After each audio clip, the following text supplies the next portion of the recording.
ಈ ನಡುವೆ ಗ್ಯಾರಂಟಿ ಹೊರೆ ಅಲ್ಲ, ಇದು ಅಭಿವೃದ್ಧಿಯ ಒಂದು ಭಾಗ. ಇದು ಯಾರು ಹೇಳಿರೋದು? ಸಚಿವ ಎಂ.ಬಿ. ಪಾಟೀಲ್. ಶಕ್ತಿ ಯೋಜನೆ, ಅನ್ನಭಾಗ್ಯದಿಂದ ಸಾಕಷ್ಟು ಜನರಿಗೆ ಉಪಯೋಗ ಆಗಿದೆ. ಶ್ರೀಮಂತರು ಗ್ಯಾರಂಟಿ ಯೋಜನೆಗಳನ್ನು ಬಿಡಿ ಅನ್ನೋದು ಅದು ಸಹಜ. ಬೆಂಗಳೂರಿನಲ್ಲಿ ಸಚಿವ ಎಂ.ಬಿ. ಪಾಟೀಲ್ ಅವರು ಹೇಳಿರೋದು. ಬಟ್ ನೀವು ಫ್ರೀ ಕೊಟ್ಟಾಗ ಶ್ರೀಮಂತರು ಬಡವರು ಅಂತ ಯಾರೂ ನೋಡಕ್ಕೆ ಹೋಗಲ್ಲ. ನೀವು 200 ಯೂನಿಟ್ ಉಚಿತ ವಿದ್ಯುತ್ ಕೊಡ್ತೀವಿ, 2,000 ರೂಪಾಯಿ ಕೊಡ್ತೀವಿ, ರೇಷನ್ ಕೊಡ್ತೀವಿ, ಇದೆಲ್ಲ ಹೇಳಿದಾಗ ಬರಲಿ, ಫ್ರೀಯಾಗಿ ಬರೋದು ಬರಲಿ ಅಂತಾರೆ ಎಲ್ಲರೂ. ವಾಲಂಟಿಯರಾಗಿ ಯಾರೂ ಬಿಡಲ್ಲ. ಬಟ್ ಇವರೇ ಪರಿಷ್ಕರಣೆ ಮಾಡಿದಾರಲ್ಲ, ಗೃಹಲಕ್ಷ್ಮಿ ಯೋಜನೆಗೆ ನೋಂದಾಯಿಸ್ಕೊಂಡವ್ರು ಎಲ್ರಿಗೂ ಬರ್ತಾ ಇಲ್ಲ ದುಡ್ಡು. ಇವಾಗ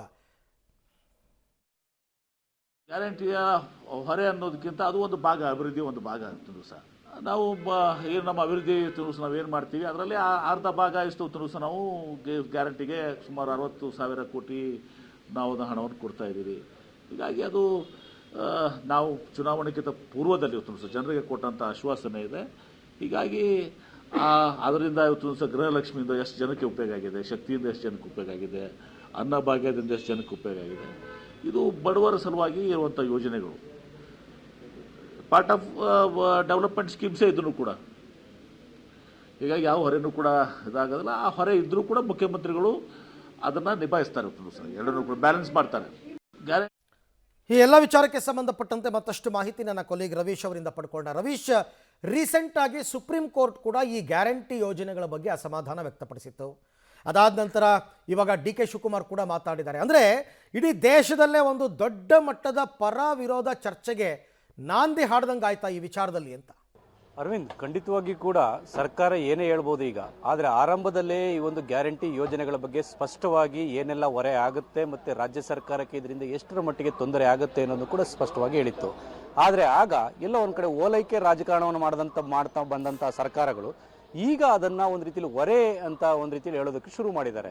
ಹಾಗಾಗಿ ಸ್ಪಷ್ಟವಾಗಿ ಅವತ್ತು 52,000 ಕೋಟಿ, 52ರಿಂದ 57,000 ಕೋಟಿಯಷ್ಟು ಹಣ ಗ್ಯಾರಂಟಿಗಳಿಗೆ ಬೇಕಾಗುತ್ತೆ.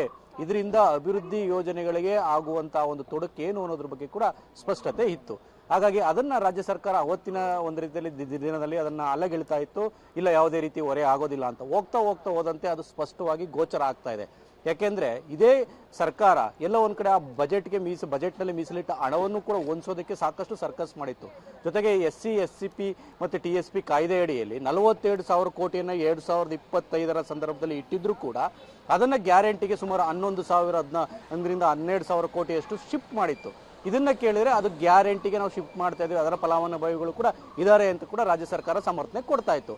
ಹಾಗಾಗಿ ಡಿ.ಕೆ. ಶಿವಕುಮಾರ್ ಅವರು ಹೇಳ್ತಾ ಇರ್ತಕ್ಕಂಥದ್ದು, ಒಂದು ಕುಟುಂಬಕ್ಕೆ 5,000 ರೂಪಾಯಿ ಸಿಗ್ತಾ ಇದೆ ಸತ್ಯ.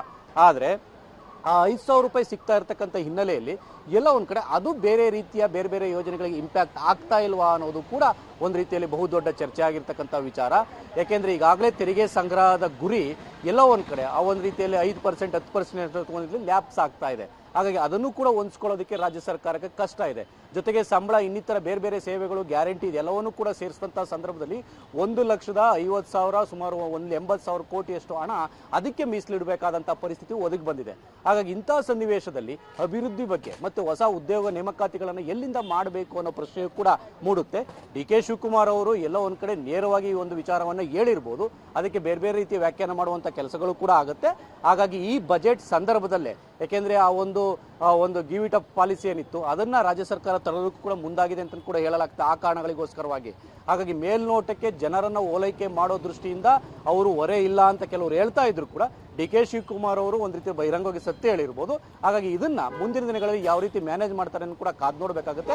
ಯಾಕೆಂದರೆ ಸುಪ್ರೀಂ ಕೋರ್ಟ್ ಕೂಡ ಒಂದು ರೀತಿಯಲ್ಲಿ ಸೂಕ್ಷ್ಮವಾಗಿ ಹೇಳಿರ್ತಕ್ಕಂಥದ್ದು, ಅಂದರೆ ದೇಶದ ಆರ್ಥಿಕತೆ ಮೇಲೆ ನಿಮ್ಮ ಉಚಿತ ಕೊಡುಗೆಗಳೇನಿದೆ ಅದು ಒಂದು ರೀತಿಯಲ್ಲಿ ಪರಿಣಾಮವನ್ನು ಬೀರುತ್ತೆ, ಒತ್ತಡವನ್ನು ತರುತ್ತೆ ಅಂತ ಕೂಡ ಸ್ಪಷ್ಟವಾಗಿ ಹೇಳಿದರು. ಹಾಗಾಗಿ ಉಳ್ಳವರಷ್ಟೇ ಒಂದು ರೀತಿಯಲ್ಲಿ ಪಡಿತಾ ಇದ್ದಾರೆ, ಅಂದರೆ ಯಾರಿಗಿಲ್ಲ ಅವರು ಕೊಡಲಿ. ಆದರೆ ಎಲ್ಲ ಇದ್ದವರು ಕೂಡ ಈ ಒಂದು ಉಚಿತ ಯೋಜನೆಗಳನ್ನ ಪಡಿತಾ ಇರ್ತಕ್ಕಂಥ ಎಷ್ಟರ ಮಟ್ಟಿಗೆ ಸರಿ ಅಂತ ಕೂಡ ಸುಪ್ರೀಂ ಕೋರ್ಟ್ ಒಂದು ರೀತಿಯಲ್ಲಿ ಅಭಿಪ್ರಾಯವನ್ನು ಪಟ್ಟಿತ್ತು. ಹಾಗಾಗಿ ಡಿ.ಕೆ. ಶಿವಕುಮಾರ್ ಅದನ್ನು ಓಪನ್ ಅಪ್ ಆಗಿ ಇದು ಮಾಡಿದ್ದಾರೆ. ಹಾಗಾಗಿ ಇದನ್ನು ಈ ರಾಜ್ಯ ಸರ್ಕಾರ ಎಷ್ಟರ ಮಟ್ಟಿಗೆ ಗಂಭೀರವಾಗಿ ಪರಿಗಣಿಸುತ್ತೆ, ಕಾದು ನೋಡಬೇಕು. ಅರವಿಂದ್, ಹಾಗೆ ಸಂಪರ್ಕದಲ್ಲಿ ಇರಿ ರವೀಶ್, ನಿಮ್ಮ ಜೊತೆ ಮತ್ತೆ ಮಾತನಾಡ್ತೀನಿ. ಸಹಜವಾಗಿ ಇದು ಪರ ವಿರೋಧ ಚರ್ಚೆಗಂತೂ ನಾಂದಿ ಹಾಡಿದೆ. ಇನ್ನು ವಿರೋಧ ಪಕ್ಷದವರು ಮುಗಿಬೀಳ್ತಾರೆ ರಾಜ್ಯ ಸರ್ಕಾರದ ವಿರುದ್ಧ. ಯಾಕೆ ಅಂತಂದರೆ ಈಗ ನೀವೇ ಒಪ್ಕೋತಾ ಇದ್ದೀರಲ್ಲ ಸರ್ಕಾರಕ್ಕೆ ಹೊರೆ ಗ್ಯಾರಂಟಿ ಯೋಜನೆಗಳು ಅಂತ. ಹೆಂಗಿದು?